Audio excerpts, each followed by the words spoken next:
In response to the rising death toll of Gambian youths attempting the perilous journey to Europe via the sea, commonly known as the Backway, the National Youth Parliament of the Gambia organized a peaceful march on Saturday to demand action against irregular migration. This march past followed a recent surge in Gambian youths undertaking irregular migration to countries such as Spain, Italy, and other parts of Europe. Its purpose is to honor the lives lost in these tragic journeys, particularly the recent incident where 21 youths lost their lives, leaving communities across the country mourning. As the voice of Gambian youths, the National Youth Parliament stands united in remembrance and advocates for immediate government intervention. The distressing trend of Gambian youths perishing at sea in search of better opportunities has persisted for over a decade. Ms. Ndegen Job, Deputy Speaker of the National Youth Parliament, emphasizes that the Gambia is facing a crisis marked by a significant increase in the death toll at sea. As we march through the streets, we hope our footsteps will echo, and we hope our footsteps will call the attention of every stakeholder responsible to mitigate the effects of the devastating backway that we are suffering as a country and we are suffering as a society. Our nation is at crisis and we are still silent. Weeks ago, 21 young people were declared dead. Every day, even yesterday, more were declared dead through this precious journey, the backway. How many more will die? How many young people will die before we act as a nation, before we act as stakeholders, and before we act as parents and as relatives living at home? Because we are all duty bearers. We all have responsibilities.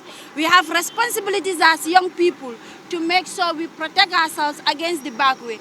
We have responsibilities as parents to help young people reinvest hope in this country. But we have responsibility as government, as duty bearers, to create opportunities to reinvest hope in the young people so that we see our nation as a home where we can all grow, but not as a place that we can run away from in search of better opportunities. Ms. Job urgently appeals for a resolution to the alarming increase in irregular migration. She emphasizes the need for National Assembly members to prioritize provisions for the youth in the national budget currently under consideration. And today, as we stand here, we remind the executive and the government at large that young people are still going to the backway. Young people are still dying, and we cannot sit by and continue to listen and continue to look. We need a solution. And as we stand here, we remind our National Assembly members, as the national budget is stable before them, young people have lost hope. Young people are despised of this country, and they're leaving the country. And we hope through the national budget, they will use their power and invest our national consolidated fund to the young people to reinvest hopes in them so that we see this country as a place of hope where we can learn, where we can grow, where we can reinvest our youthfulness, but not to run away from this country. And we continue to live and hope that one day this country will be a place that we will see as a sanctuary, but not as a place of poverty that we will run away from. Ms. Khadija Singate, a representative from the Ultimate Mentorship Association, asked the government of the Gambia to prioritize the country's young people.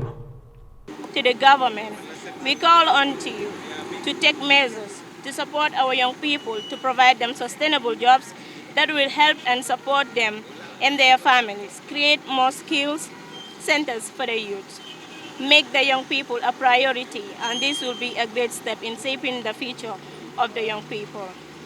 Mr. Abduba, a member of the National Youth Parliament, contends that the creation of additional manufacturing and processing industries could deter young people from engaging in irregular migration. And we are saying, for God's sake, we cannot depend on taxes in this country.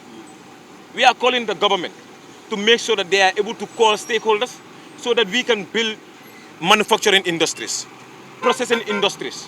Sun mango yi bari nañ fi lool, sun orange yi bari nañ fi lool, sun guyaab yi bari nañ fi lool, dita yi bari nañ fi lool. Why can't we process this and make sure that we are able to manufacture things in our own country? And when we bring these manufacturing industries and processing industries, can create massive employment opportunities for the young people. Young people will be able to earn and they will not live in this country.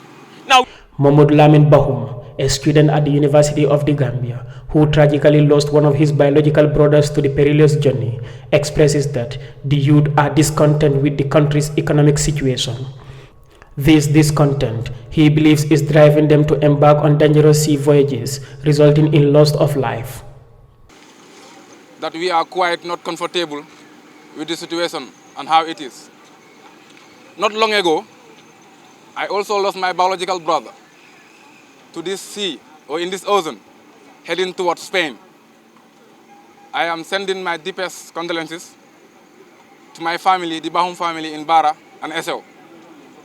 In this March pass, we don't want to break any law. We just want to send a message to those in position of leadership that we are not comfortable with the economic situation of the country. Some people are saying that Africa cannot make it. Well, Africa can make it in the hands of the youth. And those are the same youths dying in the sea, Mediterranean Sea, the Atlantic Ocean. Today, if we all die today, who will be here tomorrow? We ask that question to those who are in position of leadership. Over the last 3 months, numerous reports have highlighted the tragic loss of hundreds of young lives during attempts to reach Spain through the perilous route of irregular migration, commonly referred to as the back way. Observers in the realms of social and political commentary draw a connection between the escalating trend of irregular migration in Africa, including the Gambia, and the dearth of job prospects for the youth. Experts specializing in migration assert that the factors driving this phenomenon encompasses the allure of increased wages, improved employment prospects, a higher quality of life, and access to educational opportunities. Reporting for Kerfatu, I am Landin Sise.